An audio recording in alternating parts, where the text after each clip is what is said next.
Hello, my name is Michaela Buckley, and welcome to my PowerPoint on traditional Asian influence in cinema and the Western theater.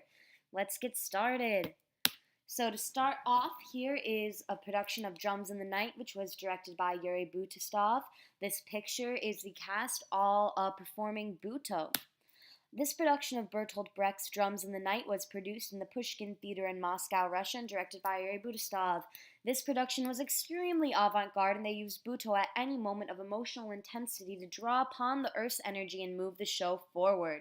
The play was around 3.5 hours long, so even though the Buto looked exhausting, it actually was a factor which helped the actors maintain their stamina and keep moving forward with a clear and focused vision.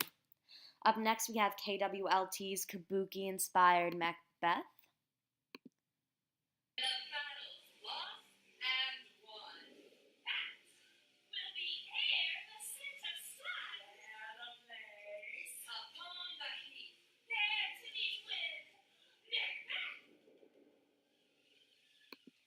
Very nice. So, the theater company KWLT produced a version of Macbeth which had heavy influences from Kabuki. In this first scene, we see the witches, and they move their feet in such a way which is extremely similar to that of the Kabuki actors. Just as in Kabuki, the inflection which the actors use and melodic way of speaking is symbolic and has a purpose based on the emotions of what is currently happening on the stage.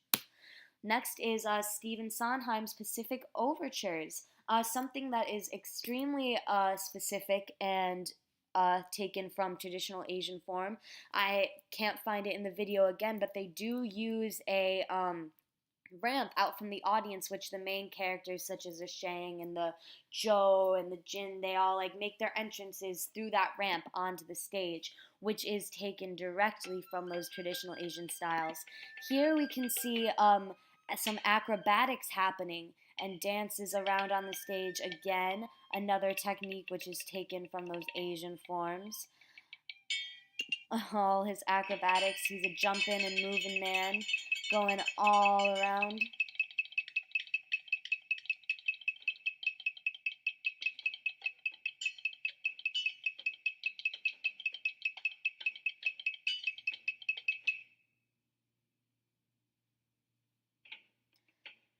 And if we go back towards the beginning,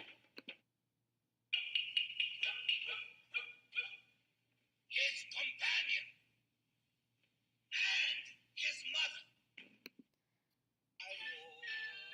here you see she's using a fan.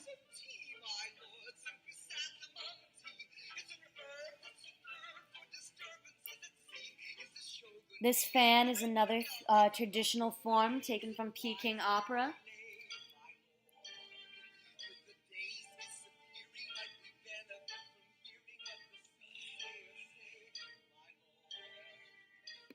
And you can tell these are all these techniques with the acrobatics and the fan. Here we see the narrator sitting towards the side of the stage telling the story, which is moving it forward. All drawn from these traditional techniques, but we can hear the Sondheim type of music that is behind it. So this is a very cool show meshing together these two forms. Stephen Sondheim's Pacific Overtures takes many aspects from traditional Asian theater. It has a main role structure such in the Peking opera, including the Shang, Jing, and Zhou. It also takes from this traditional styles by its use of posing, especially in the heightened sections of this piece. The costumes are stylized, and it employs the use of acrobatics just as in Peking opera. Up next is Orlando de Lasso's Lagrime di San Pietro. Here we can see the chorus all sitting and acting out these emotions. In Orlando de Lasso's Lagrime di San Pietro, they are employing the methods used in traditional No theater. Pictured is the chorus, all seated just as in No. They speak either in unison or at different times and are the driving force for the piece. They have trained and now are employing the traditional No technique of the seated chorus. Here we have a trailer for the 2011 movie My Kingdom.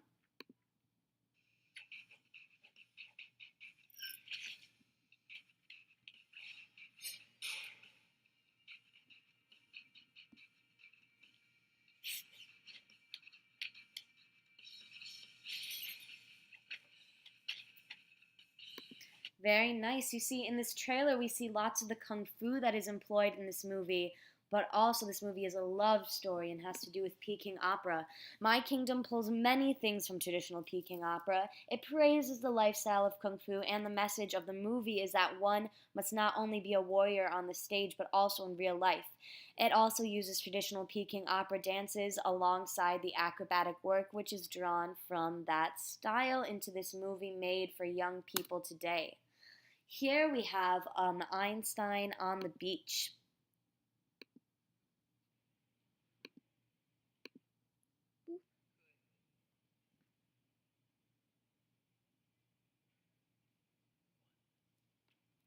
Frankie,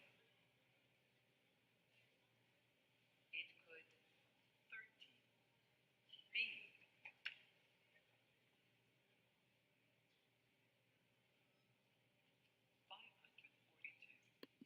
This play, which you can watch more of as the link is right there below that slide bar, there you go, pulls from traditional no techniques. Einstein on the Beach employs traditional no techniques. The two actors are seated, which is parallel to that of the seated and speaking chorus in No. They sometimes speak in unison or complete one another's lines. They do not move and when they do move, it is intricate and stylized, just as in the traditional No theater. Although they are not wearing masks, their faces remain almost entirely emotionless, going right along with the traditional court policies of ancient Japan, as well as the traditional No technique. Here we have a picture from Fordham University's Butoh Macbeth. Fordham University had an international professor last semester who specialized in Butoh. He applied these techniques into their production of Macbeth. This picture is Birnam Wood quite literally marching to Dunsinane. See, Birnam Wood. By drawing energy from the earth and using a complete freeing physical expression, the addition of Butoh to this production of Macbeth brought it into a light which is not typically seen in Shakespeare. They used extreme physical expression and truly added a layer of emotional and visual for the audience. Here's a trailer for the 2019 Mahabharata.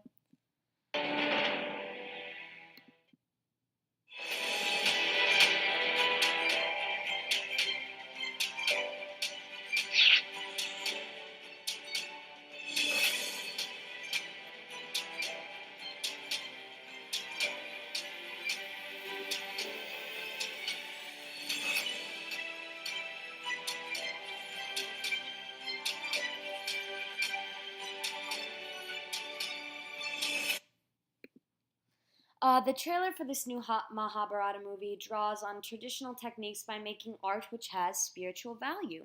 The very fundamentals of theater usually came from a sort of praise of God or any form of storytelling, and the Mahabharata both includes this spiritualness and telling stories. This new version is a modern retelling of a classic story which will give life to a new generation and continue to spread this powerful message to new and younger people everywhere. Moving forward, we have Suzuki, which is employed by Anne Bogart's City Company. Anne Bogart's City Company uses Suzuki training almost every day. Before they begin rehearsal or performance, they do 15 minutes of viewpoint work and 15 minutes of Suzuki training. This Suzuki training is important because it centers the body and offers focus and a firm grasp on the ground and the work ahead of you. Suzuki also focuses on a lot of balance work. This balancing focuses the body and helps clear the mind in order to have productive rehearsals and fantastic performances. Moving on, our final one is Avenue Q. This is always a song we all know if you were gay.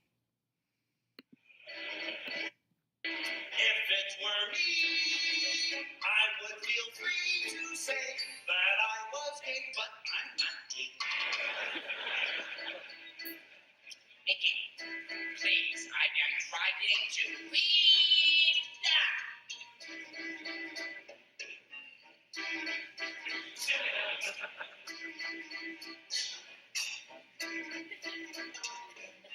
What?